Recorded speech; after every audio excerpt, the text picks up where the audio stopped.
जय हिंद दोस्तों, स्वागत है आपका हमारे YouTube चैनल में। आशा करते हैं आप स्वस्थ होंगे, मस्त होंगे और अपने अपने घरों में पढ़ रहे होंगे।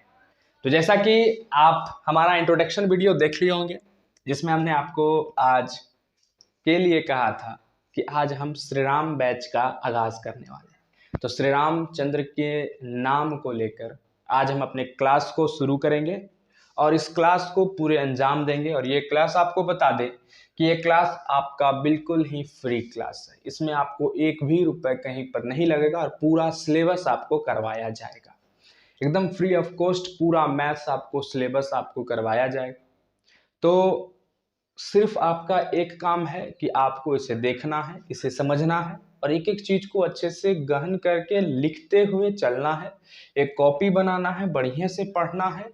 और आज हम आपको बता दें कि आज हम निर्देशांक ज्यामिति को शुरू करने जा रहे हैं। निर्देशांक ज्यामिति को शुरू करने जा रहे हैं, जिसे हम इंग्लिश में कोऑर्डिनेट ज्योमेट्री कहते हैं।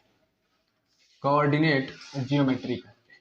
और जैसा कि आपको पता है कि हमारे बैच का नाम क्या है, तो श्री राम बैच है। तो चलिए श्री राम का नाम लेते हैं और आज के क्लास को शुरू करते हैं। श्री राम हमारे बैच को बहुत आगे कर लेके जाए और हमारे अपने मतलब जितने भी विद्यार्थी हैं उनको भी खूब आगे तरक्की दिलवाए।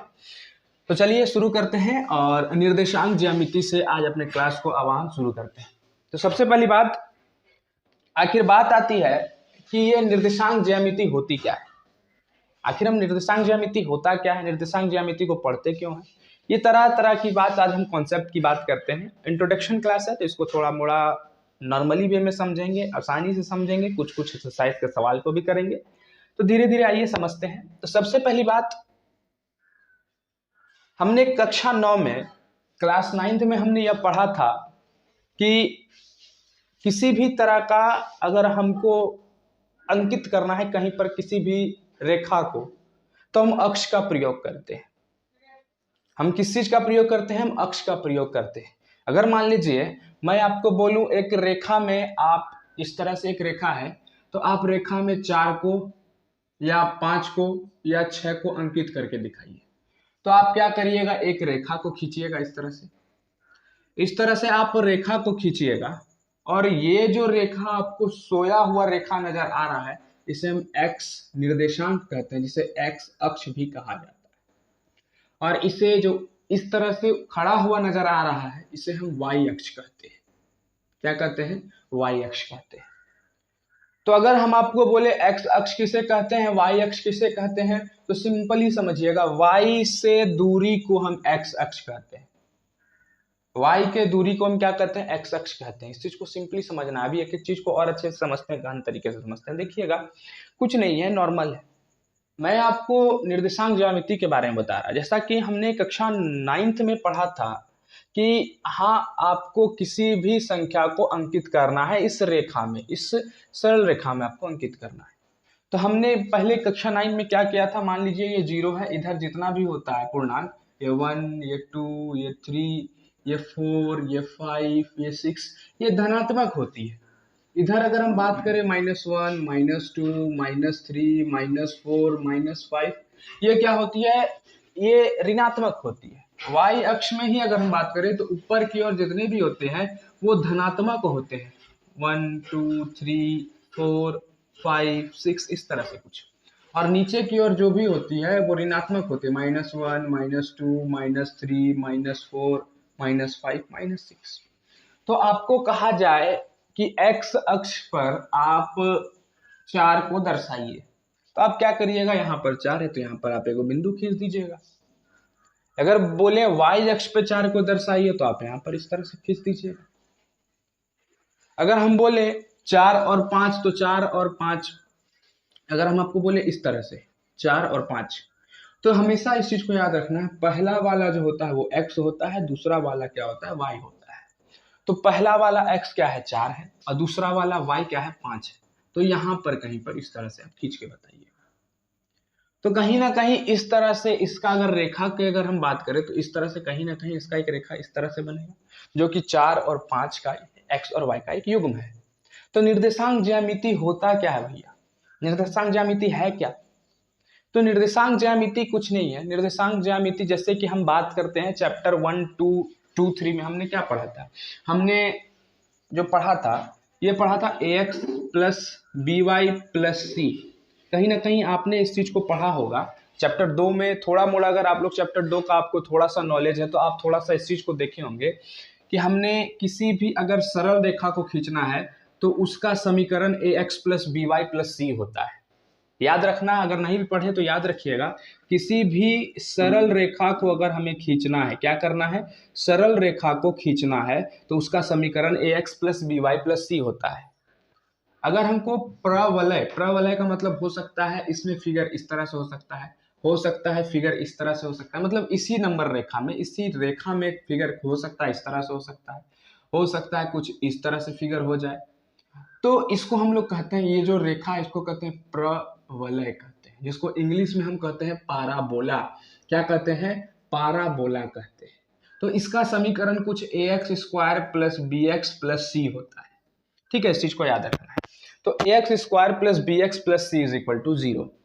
तो ये अगर हम बात करें ये किसका समीकरण है, तो ये प्रवलय का समीकरण है। किसका समीकरण है ये हमारा प्रवलय का समीकरण है।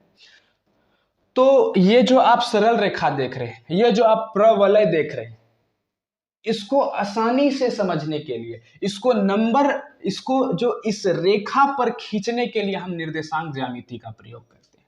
तो आपको कहीं ना कहीं इस मोटा मोटी तौर पर ये दिमाग में घुस गया होगा कि निर्देशांक ज्यामिति का हम प्रयोग क्यों करते हैं।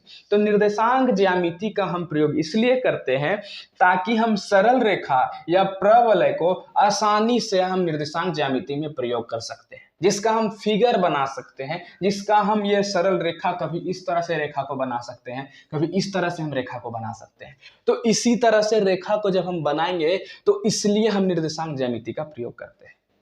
अब निर्देशांक ज्यामिति पढ़ते क्यों है, निर्देशांक ज्यामिति इसलिए पढ़ते हैं ताकि हमको ये भूकंप के अध्ययन में काम आता है। किसके अध्ययन में काम आता है, भूकंप के अध्ययन में काम आता है। कैसे काम आता है, तो आप लोग भूकंप का अध्ययन जो करते हैं उसको, भूकंप जब आता है तो उसको मापा कैसे जाता है, तो इस चीज को याद रखिएगा, उसको कहते हैं रिक्टर स्केल। क्या कहते हैं, रिचर स्केल कहते हैं। ठीक है, इसको इंग्लिश नाम है, इसका क्या नाम है, रिचर स्केल नाम होता है। तो उसी रिचर स्केल में हम लोग इसको नापते हैं, और रिचर स्केल में हमको वो सेसिमोग्राफ देता है। क्या देता है, एक तरह का ग्राफ देता है। तो कुछ इस तरह से उसका ग्राफ बनता है, तो हम उस ग्राफ का अध्ययन कर सकते हैं 1 2 3 4 5। तो इस तरह से इस ग्राफ का अध्ययन हम निर्देशांक ज्यामिति का प्रयोग करके ही करते हैं कि हाँ भाई कितना से कितना का उसका रिचर स्केल रहा, 6.7 4.5। तो हम किसका प्रयोग करके, निर्देशांक ज्यामिति का प्रयोग करके करते हैं। तो सरल रेखा और प्रवलय का प्रयोग हम निर्देशांक ज्यामिति के मदद से करते हैं। और निर्देशांक ज्यामिति में हमको मदद कौन करता है, निर्देशांक ज्यामिति में मदद सरल रेखा प्रवलय में मदद करता है हमारा। तो सबसे पहला अगर हम बात करते हैं, आपका इंट्रोडक्शन के तौर पर अगर हम आपसे बात करें, तो निर्देशांक ज्यामिति में हमको सबसे पहले कुछ पढ़ना है, और वो जो हमें पढ़ना है वो हमारा दूरी सूत्र है। क्या है हमारा, वो दूरी सूत्र है, और उसी चीज को हम अभी पढ़ेंगे, उस चीज को समझना है, देखना है। तो चलिए देखते हैं दूरी सूत्र को। और आइए हम देखते हैं दूरी सूत्र को। सबसे पहला जो आज हमारा एक्सरसाइज, जो भी 7 पॉइंट एक्सरसाइज 7.1 है, अगर हम बात करें एक्सरसाइज 7.1 की, तो वो हमारा पूरा दूरी सूत्र पर डिपेंडेंट है। ठीक है, तो जैसा कि मैंने आपको बताया है, मैथ्स को पढ़ने का तीन तरीका। सबसे पहला कॉन्सेप्ट जिसको हमने अभी देखा कि निर्देशांक ज्यामिति होता क्या है, एक्स अक्ष क्या होता है, वाई अक्ष क्या होता है, एक एक चीज को हमने देखा। उसके बाद अगर हम बात करें, जैसा कि एक्स अक्ष के बाद हम वाई अक्ष के बाद क्या क्या देखे हम लोग, हमने पढ़ा कि निर्देशांक ज्यामिति होती क्या है। ठीक है, तो एक्स अक्ष अगर आपको बताएं तो वाई अक्ष की दूरी, तो उस बिंदु को हम वाई अक्ष से जो दूरी होता है उसको हम क्या कहते हैं, एक्स अक्ष कहते हैं। और एक्स अक्ष से भी जो भी दूरी होता है उसको हम क्या कहते हैं, वाई कहते हैं। तो अगर हम बात करें, सुनिएगा, थोड़ा सा ध्यान देना है, थोड़ा सा बात ये कहना है कि अगर हम बात करते हैं एक्स अक्ष पर कोई बिंदु है, तो एक्स अक्ष, मान लीजिए एक्स अक्ष पर कोई बिंदु है, क्या है, एक्स अक्ष पर कोई बिंदु है, तो उसका निर्देशांक क्या होगा, उसका निर्देशांक हो जाएगा x और 0, क्योंकि हमेशा याद रखना, जैसे मान लीजिए ये कोई नंबर लाइन तो कह रहा है कि x अक्ष पर कोई बिंदु है, तो x अक्ष पर मान लीजिए यहाँ पर कोई बिंदु है, तो यहाँ पर तो y पर तो कोई बिंदु है नहीं, तो y पर कोई बिंदु नहीं है तो x और 0। अगर वही बात आपसे पूछा जाए कि y अक्ष पर कोई बिंदु है तो वो क्या हो जाएगा, 0 और y।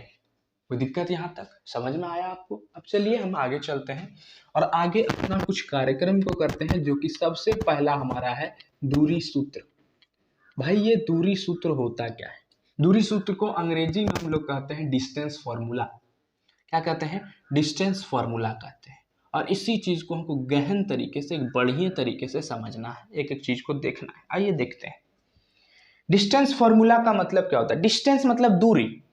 अगर मान लीजिए कि अगर हमने बात किया इसी पे एक ही ग्राफ पे हम बात करते हैं इस तरह से, ठीक है।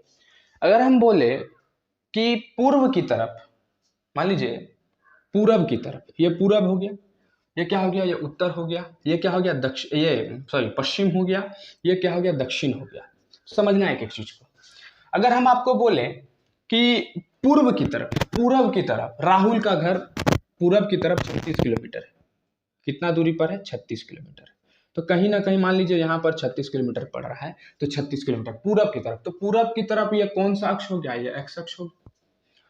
और रोहन का घर, अगर हम बात करते हैं रोहन का घर उत्तर के तरफ, रोहन का घर जो है उत्तर के तरफ, किधर की तरफ, उत्तर के तरफ, कितना 15 किलोमीटर। जैसे सपोज मैंने क्या बोला 15 किलोमीटर है, इस तरह से कुछ कितना दूरी है 15 किलोमीटर है। तो अगर हम इसका नाम दे दिए रोहन, इसका नाम क्या है, मतलब जो भी हो रोहन, ये उत्तम मान लीजिए कोई भी हो, उत्तम ये रोहन, तो उत्तम का घर पूर्व की तरफ 36 किलोमीटर है, रोहन का घर कितना है 15 किलोमीटर है। सवाल ये पूछा जाएगा, सवाल ये पूछा जाएगा कि इस दोनों के घर के बीच का दूरी कितना है, इस दोनों के घर का, उत्तम और रोहन के घर के बीच का दूरी कितना है। तो आप क्या करिएगा, आप कुछ नहीं करिएगा, 0 से r को एक लाइन मिला दीजिएगा और पाइथागोरस प्रमेय का प्रयोग करके इसका निकाल दीजिएगा। मतलब ये पाइथागोरस प्रमेय क्या कहता है, पाइथागोरस प्रमेय यह कहता है कि कर्ण का स्क्वायर बराबर लंब का स्क्वायर प्लस आधार का स्क्वायर। तो कर्ण को हटाएंगे तो अंडर रूट इसके ऊपर चढ़ जाएगा, तो 36 का स्क्वायर प्लस 15 का स्क्वायर कर दीजिए, जो भी आंसर होगा ये दूरी निकल जाएगा। तो ये दूरी किसके किसके घर के बीच का दूरी है, ये उत्तम और रोहन के घर के बीच का दूरी कितना होगा, जो भी होगा हमारा आंसर आ जाएगा। तो यही इसी को कहते हैं हम दूरी सूत्र। तो दूरी सूत्र हम निकाले कैसे, हम यहाँ पर दूरी सूत्र निकाले कि हाँ भाई 36 किलोमीटर और 15 किलोमीटर को जोड़ के, मतलब ये एक्स अक्ष और वाई अक्ष को जोड़ के, मतलब x का स्क्वायर किए y का स्क्वायर किए, इस दोनों को जोड़ दिए। इस दोनों को जोड़े कब, जब हमारा मूल बिंदु से हम दूरी निकाले। किस दूरी से, मूल बिंदु से। मूल बिंदु हमारा क्या है 0 0। इस चीज को समझना है, गौर से देखिएगा, फिर से समझिए। हम यहाँ पर सवाल क्या दिए थे, हम यहाँ पर सवाल ये दिए कि उत्तम का घर का दूरी 36 किलोमीटर, रोहन का घर का दूरी उत्तर में 15 किलोमीटर है। ठीक है, यहाँ तक कोई दिक्कत समझने में। हम पूछें उन लोग दोनों के बीच में घर का दूरी कितना है, तो घर का दूरी यहाँ से यहाँ तक हम निकालेंगे, यहाँ से निकालेंगे। तो यहाँ से जब निकाले तो ये तो हमारा मूल बिंदु है, और यहाँ पर x अक्ष भी 0, यहाँ पर y अक्ष भी 0, तो 0 0 दोनों आ गया। यहाँ तक तो कोई प्रॉब्लम नहीं है आपको। तब यहाँ तक प्रॉब्लम नहीं, तो 0 0 जब आया तो हम यहाँ से मूल बिंदु से क्या किए हैं, मूल बिंदु से निकाले। किस बिंदु से निकाले, मूल बिंदु से निकाले। तो मूल बिंदु से हम ये देखें कि हम सीधा x को जोड़े और y को जोड़े, तो हमारा क्या आ गया x square plus Y square. तो इसका मतलब दूरी सूत्र, अगर हम बात करें, आपसे पहला फॉर्मूला कोई लिख लेना है, दूरी सूत्र मूल बिंदु से अगर हम बात करें, किस बिंदु से, तो मूल बिंदु से अगर हम आपसे बात करें, तो मूल बिंदु से क्या आ जाता है, under root X square plus Y square हो जाता है। यहां तक तो समझने में आपको कोई दिक्कत, कोई परेशानी नहीं हुई होगी। ठीक है, अब हम आगे चलते हैं, आगे समझते हैं, आगे देखते हैं। ठीक है, सॉरी।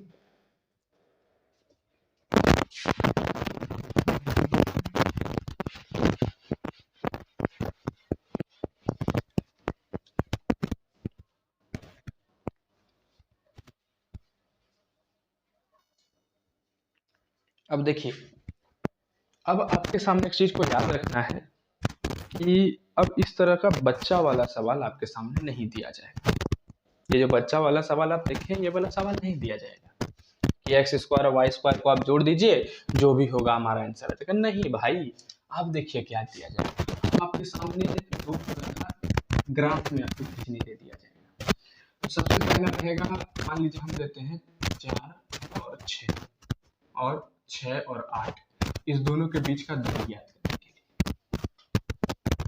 दूरी सूत्र से इस दोनों के बीच का दूरी हमें ज्ञात करते हैं। ये क्या होता है, एक्स होता है, ये वाई होता है, ये एक्स होता है, ये वाई होता है। ये सबसे पहले ग्राफ हम खींचते हैं।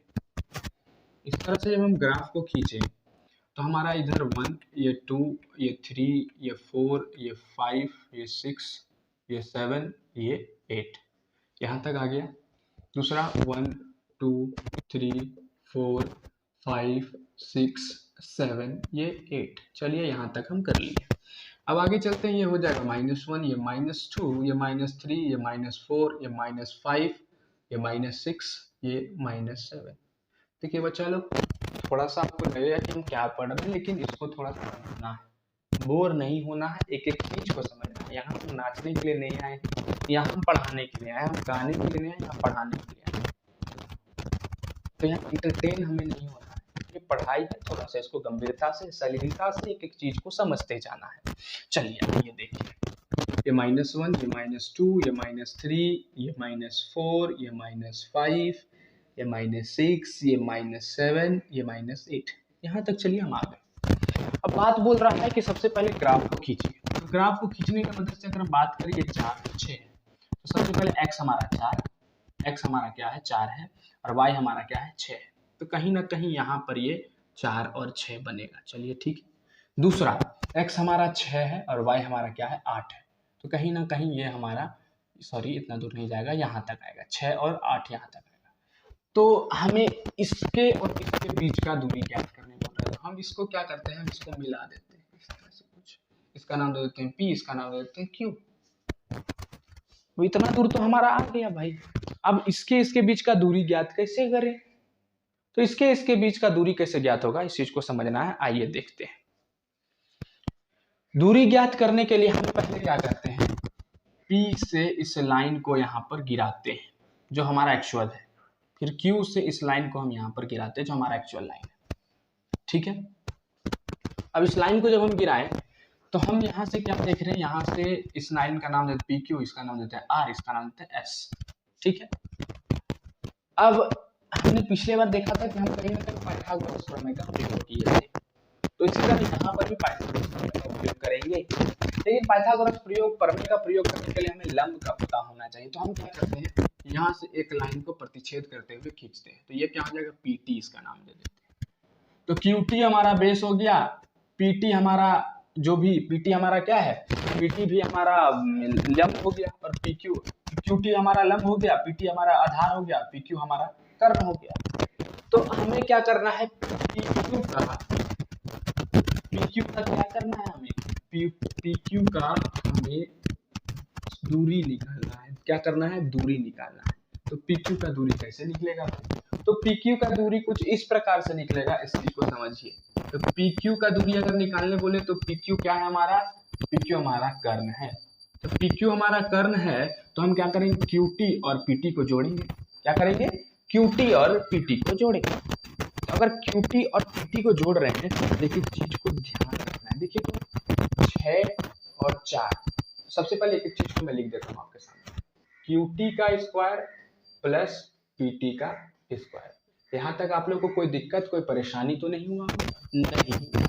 अच्छा, तो यहाँ देखिए 6 में से क्या कर रहे हैं, 4 को घटाएंगे, क्योंकि हमारा क्या पूछ रहा है, QT पूछ रहा है, सॉरी QT पूछ रहा है। ठीक है, यहीं पर आते हैं, पहले QT को निकालते हैं। Q और T यहाँ पर देखिए तो कितना दूरी है, 8 में से 6 को घटाएं, तो 8 में से 6 को घटाएं तो क्या हुआ, 2 हो गया। तो ये क्या हो जाएगा, 2 का स्क्वायर, क्योंकि हमारा इतने से इतना दूर का दूरी पूछ रहा है। 6, 7, 8, तो 6 में 2 जोड़ेंगे तो 8, तो यहाँ से यहाँ तक का दूरी क्या, 2 है। सिंपल बात है। PT जोड़ते हैं, PT 4, 5, 6, तो 4 और 6 के बीच में कितना दूरी है, तो 2 का दूरी है, तो 2 का स्क्वायर कर देंगे। तो 2 का स्क्वायर 4 प्लस 2 का स्क्वायर 4, तो 4 प्लस 4 को हम जोड़े तो कितना हो गया 8 रूट अंडर 8। तो रूट अंडर 8 को अगर हम तोड़ते हैं तो 2 गुने 2 गुने 2, तो 2 का स्क्वायर गुने 2 लिख सकते हैं, इसको अंडर रूट लिख सकते हैं। और 2 का स्क्वायर है तो एक 2 बाहर चल जाएगा तो अंदर में क्या हो जाएगा 2 रूट 2 हो जाएगा। तो यहाँ से एक चीज हम ये देखने को मिल रहा है कि दूरी सूत्र कैसे निकला। तो पाइथागोरस प्रमेय की मदद से हम इसको इससे माइनस किए, फिर इसको इससे माइनस किए, मतलब x को x से माइनस किए और y को y से माइनस किए। तो इसका मतलब अगर हम अक्ष वाला दूरी सूत्र निकालने का बात करें तो ओरिजिनल दूरी सूत्र अगर आपके सामने मैं लिखूं तो दूरी सूत्र आपके सामने कुछ इस तरह से मैं लिख सकता हूं। समझिएगा, अगर मैं ओरिजिनल वाला दूरी सूत्र आपके सामने लिखूं तो मैं दूरी सूत्र को कुछ इस प्रकार से लिख सकता हूं, under root x2 minus x1 का square plus under root y2 minus y1 का स्क्वायर। हाँ कि ना, हमने क्या किया देखिए, तो 6 में से 4 को घटाया, 6 में से 4 को घटाया। अगर हम इसका नाम x1 दे देते हैं, इसका नाम x2 दे देते हैं, सॉरी इसका नाम y1 दे देते हैं और इसका नाम x2, इसका नाम y2 दे देते हैं। एक चीज देखिए, x2 माइनस x1, यहाँ में 6 में से 4 ही तो घटाया, 6 में से 4 ही तो घटाया, तो 6 यहाँ 4 यहाँ, x2 में से x1 घटाए, y2 में से y1 घटाए, 8 में से 6 घटाए, 2 बचा। तो यहाँ पर हम क्या देख रहे हैं, यहाँ पर यह देख रहे हैं कि दूरी सूत्र का फॉर्मूला अगर एक्चुअल में अगर हम डायरेक्ट निकालने की बात करें, हमें इतना तितंबा ना करना पड़े, तो इतना तितंबा ना करना पड़े तो डिस्टेंस फॉर्मूला हमारा d बराबर क्या हो जाता है, d बराबर x2 माइनस x1 कहिए या x1 माइनस x2 का whole square plus y1 minus y2 का होल स्क्वायर होता है। तो यहाँ तक आपको आशा करते हैं समझ में आया होगा। अगर नहीं समझ में आया तो फिर से वीडियो को रिमाइंड करिए, देखिए, समझिए, सीखिए एक एक चीज को, ठीक है। तो आशा करते हैं यहाँ तक आपको एक एक चीज को समझ में आया होगा। कुछ एग्जांपल्स के क्वेश्चन करते हैं, फिर एक्सरसाइज 1.1 को हम अगले वीडियो में कवर करेंगे। यहाँ तक आशा करते हैं अच्छे से समझ में आया होगा। अब चलिए एक बार आपको फॉर्मूला को लिख दें, दोनों फॉर्मूला को। अगर दोनों फॉर्मूला आपको अच्छे से याद है तो आप एक एक सवाल को बना बनाएंगे और उसके बाद फिर एक कॉन्सेप्ट को हम डिस्कस करेंगे, उसके बाद फिर सॉल्व करेंगे। आइए, सबसे पहला फॉर्मूला क्या था, अगर हम बात करें, अगर हम मूल बिंदु से दूरी निकालें, मूल बिंदु से दूरी सूत्र अगर हम ज्ञात करें, किससे, मूल बिंदु से अगर हम दूरी सूत्र ज्ञात करते हैं तो समझिए किससे, मूल बिंदु से हम दूरी सूत्र ज्ञात करते हैं। मूल बिंदु से दूरी सूत्र ज्ञात करने का फॉर्मूला डायरेक्ट हम क्या बोल दिए थे, X square plus Y square बोले थे। तो दिक्कत यहाँ मूल बिंदु है, मूल बिंदु से x माइनस ए, x माइनस बी, और ए हमारा क्या है, ए जीरो, वो भी जीरो है। मूल बिंदु से क्यों, क्योंकि मूल बिंदु से 0 0 होता है। मूल बिंदु पर दोनों अक्ष क्या होता है, मूल बिंदु मतलब x और y हमेशा 0 0। मूल बिंदु से हम क्या करते हैं, x square plus Y square होता है, ठीक है। दूसरा जो ओरिजिनल दूरी सूत्र होता है वो क्या होता है, तो दूरी सूत्र बराबर under root x1 plus x1 minus x2 का whole square plus y1 minus y2 का होल स्क्वायर। यह हमारा दो सूत्र है। इसी के ऊपर हम पूरा इस चैप्टर एक्सरसाइज 1.1 को हम कवर करेंगे। और आइए हम कुछ जो हमारा जो चैप्टर है, इस चैप्टर में कुछ सीखेंगे। तो चैप्टर में जो भी चीज है, जैसे हमको प्रूफ करना होगा कि हाँ भाई ये वर्ग है, ये स्क्वायर है, स्क्वायर का मतलब आप जान रहे होंगे, ये वर्ग है, ठीक है, ठीक है। अगला कि ये एक सरल रेखा है, क्या है, एक सीधा रेखा है, एक ये एक सरेखा है। तो ये किस तरह से हम प्रूफ कर सकते हैं, एक एक तरीका को हम लोग जानते हैं। तो आइए समझते हैं। और क्योंकि ये इससे पहले ही समझ लेना है, क्योंकि सवाल को अगर हम सॉल्व करते करते सीखेंगे तो वो हमारा थोड़ा दिक्कत हो जाएगा, ठीक है। तो आइए, सबसे पहला बात कि हमें प्रूफ करना आएगा, हमें यह प्रूफ करना पड़ेगा इस ग्राफ की मदद से। जैसे एक ग्राफ है और हमें दे दिया जाएगा 6 4 5 4, इस तरह से समझिए, हम इसी तरह कुछ बता रहे हैं, इस तरह से, और ये 2 4 और ये 3 4, इस तरह से मान लीजिए दिया हुआ रहेगा, और ये एक स्क्वायर बना रहा है। तो ये प्रूफ करिए कि ये स्क्वायर है कि नहीं, ये प्रूफ करिए कि ये स्क्वायर है कि नहीं है। ये कैसे, अगर स्क्वायर है तो कैसे, तो दूरी सूत्र के मदद से हमें प्रूफ करना होगा। तो सबसे पहले इस चीज को याद रखना है कि वर्ग को प्रूफ करने का तरीका, वर्ग मतलब स्क्वायर को प्रूफ करने का तरीका। तो स्क्वायर को प्रूफ करने का तरीका आप लोग अपने अपने कॉपी में नोट डाउन करते रहिएगा। चारों भुजा बराबर हो, चारों भुजा का दूरी बराबर, का दूरी बराबर हो तथा दोनों विकर्ण की दूरी भी बराबर हो। चलिए, ये चीज आपको थोड़ा सा भी अल्टर लग रहा होगा, ये चीज आपको थोड़ा सा क्या लग रहा होगा, अल्टर लग रहा होगा। लेकिन हम एक सवाल को करते हैं, ठीक है। एक सवाल को जब करेंगे तब आपको अच्छे से आसानी से समझ में आएगा। आइए एक सवाल को करते हैं और देखते हैं, तब आपको ये वर्ग आपको हम प्रूव करते हैं। अभी आइए सवाल को करते हैं।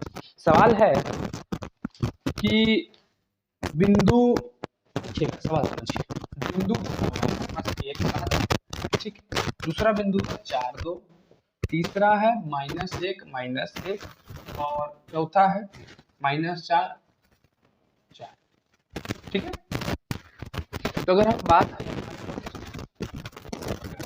इस तरह से कुछ खींचते हैं, ये 1 ये 2 3 4 5 6 7, 1 2 3 4 5 6 7, -1 -2 -3 -4 -5 -6 -7, -1 -2 -3 -4 -5, यहाँ तक रह गया। सबसे पहला ये 1 और 7, 1 और 7, ठीक। ये कौन सा, 1 और 7 हो गया। दूसरा 4 और 2, यहाँ पर कहीं पर कहीं ये क्या हो गया, 4 और 2 है, ठीक है। तीसरा -1 कहीं ना कहीं ये हो गया -1 चलिए ठीक है। -4 4 क्या हो गया, -4 और 4 यहाँ पे इस तरह से, तो ये क्या हो गया, -4 और 4 यहाँ पे कोई बिंदु है। तो अगर हम इसको इस तरह से मिलाएं तो देखिए इस तरह से कुछ, तो हमें प्रूफ करना है। ये प्रूफ करना है, अगर हम इसका नाम देते ए, इसका नाम देते बी, इसका नाम देते सी, इसका नाम देते डी, तो हमें ये प्रूफ करना है।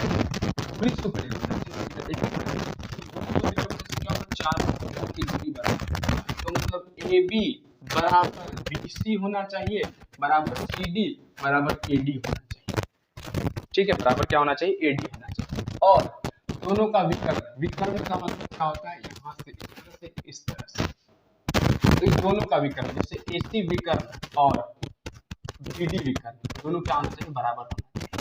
तो हम क्या करते हैं, एक चीज को प्रूव करते हैं और उसके बाद आगे बढ़ते हैं। बात यह है कि AB को पकड़ते हैं, किसको पकड़ते हैं, AB को पकड़ते हैं। AB का दूरी सूत्र निकालते हैं, तो AB बराबर क्या हो जाएगा, √x1 - x2 का स्क्वायर, x1 - x2 का स्क्वायर। तो एक में से सॉरी, ये हमारा क्या होगा, ये हमारा x1, ये y1, ये हमारा क्या है x2, ये y2। अब यहाँ पर पहले देखते हैं AB, तो -4 -1, तो -4 यही है ना, सॉरी हाँ। तो हम यहाँ पर बात करें, यहाँ पर इस चीज को देखिए, हम लोग पहले क्या पढ़े थे, हम लोग ये पढ़े थे डिस्टेंस फॉर्मूला में, दूरी सूत्र में, कि दो तरह का दूरी सूत्र होता है, x1 - x2, या अगर हम बात करें x2 - x1 का whole square plus y2 - y1 का होल स्क्वायर। आप किसी के मदद से भी बना सकते हैं, चाहे आप x2 - x1 कहिए, चाहे आप x1 - x2 कहिए। तो हम क्या करते हैं, x2 - x1 करते हैं, ठीक है। तो x2 1 और पहले से माइनस है, माइनस माइनस क्या हो जाएगा, प्लस हो जाएगा। 1 + 4 का स्क्वायर प्लस y2 - y1 का स्क्वायर।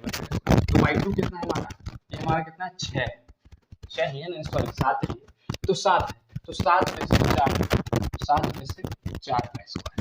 यहाँ तक कोई दिक्कत, यहाँ तक तो आसानी से कोई दिक्कत, कोई परेशानी आपको कोई दिक्कत नहीं हो रहा होगा। चलिए, तो ए बी हम निकाले, ठीक है, ए बी। हाँ, आपको यहाँ तक कोई परेशानी नहीं हो रहा होगा, ठीक है। अब आइए तो इसको हम सॉल्व करते हैं। 1+4 हमारा क्या हो जाएगा 5, और 5 का स्क्वायर 25, तो 7 में से 4 को घटाएं तो 3, तो 3 का स्क्वायर 9, 25 और 9 कितना हो जाता है √34। चलिए यहाँ तक कोई परेशानी आपको नहीं। अब बिठाते हैं, अब BC को अगर हम देखते हैं, BC इसका नाम लेते हैं x1, इसका नाम लेते हैं y1, इसका नाम लेते हैं x2, इसका नाम y2। तो x2 माइनस x1 करते हैं, तो x2 माइनस x1 ये 4 है, ये 1 है, ये 4 है और ये 1 है। 4 में से 1 को घटा के उसका स्क्वायर करना है, प्लस 2 है, 7 है, तो 2 में से 7 को घटाएंगे, तो 2 में से 7 को घटा के उसका स्क्वायर करना है। तो 4 में से 1 घटाएं तो 3, 3 का स्क्वायर कर दिया 9, 2 में से 7 को घटाएं तो -5 हुआ, लेकिन -5 किसका, तो -5 का स्क्वायर है तो 25 हो गया, तो 25 और 9 कितना हो गया √34 हो गया। चलिए CD हमारा √34 आ गया। अब CD को निकालते हैं, इधर इस तरह से CD में इसका दे देते हैं x1, इसको दे देते हैं y1, इसको दे देते हैं x2, इसको और इसको y2, ठीक है। तो CD को अगर हम निकालते हैं तो CD हमारा क्या आ जाएगा, CD हो जाएगा x2 माइनस x1, तो -1 -4, तो -1 और -4 को घटाएं तो -1 -4 का स्क्वायर प्लस 1 -2 का स्क्वायर, तो -1 और -4 क्या हो जाएगा 5, 5 का स्क्वायर कितना होगा 25, कोई दिक्कत यहाँ 25, ठीक है। और यहाँ पर -1 है, तो -1 और -2 क्या हो जाएगा +3, अब 3 जोड़ दिए 9, तो 25 और 9 क्या हो जाएगा √34। यहाँ तक भी आपका CD भी आ गया, इसको मिटा देते हैं। अब निकालते हैं AD, क्या निकालते हैं AD निकालते हैं। तो AD को अगर हम निकालते हैं तो AD में इसको मान लीजिए या DA निकालिए, सिंपल, या DA निकालिए, ठीक है। यहाँ DA करें, इसको देते हैं x1, इसको देते हैं y1, इसको देते हैं x2, इसको देते हैं y2। तो x2 माइनस x1 करें तो -4 -1 और माइनस माइनस 1 हो जाएगा प्लस, ठीक है। y2 माइनस y1, तो 4 -1 और माइनस माइनस प्लस हो जाएगा, तो ठीक है। तो -4 + 1 करेंगे तो -3 आ जाएगा, 3 का स्क्वायर 9, 4 + 1 करेंगे 5, 5 का स्क्वायर 25, तो 25 और 9 को जोड़ेंगे तो √34 आ जाएगा। तो इसका मतलब हम क्या देखते हैं, AB बराबर BC बराबर CD बराबर DA हो गया। अब हमें प्रूफ करना है AC जो है BD के बराबर है, तब हम ये कह सकते हैं कि ये चारों भुजा वर्ग के बराबर है। तो हम सबसे पहले अब क्या प्रूफ करते हैं, हम प्रूफ करते हैं AC बराबर BD, AC विकल्प को प्रूफ करते हैं। AC को लेते हैं, तो AC का दूरी सूत्र निकालते हैं, तो AC इसको हम x1 y1 मान लेते हैं, इसको क्या मान लेते हैं x1 y1 और इसको x2 y2 मान लेते हैं। चलिए ठीक है, तो x2 माइनस x1 करते हैं, 4 माइनस माइनस प्लस 4, 4 माइनस, लेकिन माइनस में पहले से 4 यहाँ प्लस हो जाएगा, उसका स्क्वायर करते हैं, 4 4 8, ठीक है। अब प्लस 2 और 4, 2 में से 4 को घटाएं, उसका स्क्वायर करते हैं, तो 4 + 4 8, 8 का स्क्वायर 64, प्लस 2 में से 4 को घटाएं तो -2 और -2 का स्क्वायर 4, 64 और 4 क्या हो गया 68। चलिए ये आ गया हमारा। अब BD को निकालते हैं, अगर मेरा BD 68 आ गया तो इसका मतलब विकर्ण भी इसका BD मतलब AC जो है BD के बराबर होता है। तो AC अगर BD के बराबर जैसे ही हुआ, हम ये कह सकते हैं हमारा क्या है वर्ग है, तो हम ये कह सकते हैं क्या है हमारा ये वर्ग है। इस तरह से अगर हम बात करते हैं तो BD की अगर हम बात करें, किसकी बात करें BD की बात करें, तो BD इस तरह से, तो x2 माइनस x1 करते हैं BD में, x1 इसको ले लेते हैं x1, इसको ले लेते हैं y1, इसको ले लेते हैं x2, इसको ले लेते हैं y2, तो x2 माइनस x1 करते हैं, तो x2 माइनस x1 -1 का स्क्वायर प्लस -1 -7 का स्क्वायर, ठीक है। तो -1 कितना होता है, -1 -2 होता है, -2 का स्क्वायर करेंगे तो 4 होता है, प्लस -1 -7 करेंगे तो कितना होता है -8 होता है, -8 का स्क्वायर करेंगे 64 होता है, तो 64 और 4 का जोड़ेंगे तो कितना 68, लेकिन किसका अंडर रूट का। इसका मतलब यहाँ पे क्या देखिए AC जो है BD के बराबर है, मतलब AB BC CD DA के बराबर है, AC BD विकर्ण भी एक दूसरे के बराबर है, तो इसका मतलब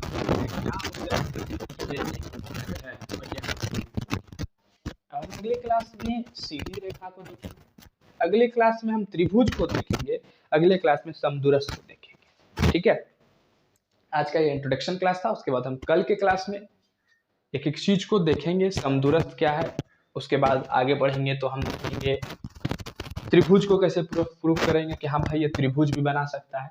उसके बाद हम देखेंगे समदूरस्थ कैसे बना सकता है, उसके बाद ये सरल रेखा कैसे बना सकता है, सरल रेखा है कि नहीं, उसका दूरी को क्या करें। उसके बाद हम धीरे धीरे एक्सरसाइज को सॉल्व करेंगे। तो आशा करते हैं आज का क्लास जो निर्देशांक ज्यामिति के क्लास था वो समझ में आया होगा। नहीं समझ में आया तो जरूर से जरूर कमेंट करके बताइएगा, अगर आया तब पर भी बताइए, हाँ अच्छा लगा तो कमेंट करिए। और आज के लिए हम इसको यहीं रखते हैं। आशा करते हैं आपको एक एक चीज़ आपके दिमाग में घुसा होगा। पढ़ने शुरू करिए, पढ़िए, बढ़िया से पढ़िए, मस्त रहिए, स्वस्थ रहिए, हंसते रहिए, खेलते रहिए। तब तक के लिए धन्यवाद। जय हिंद।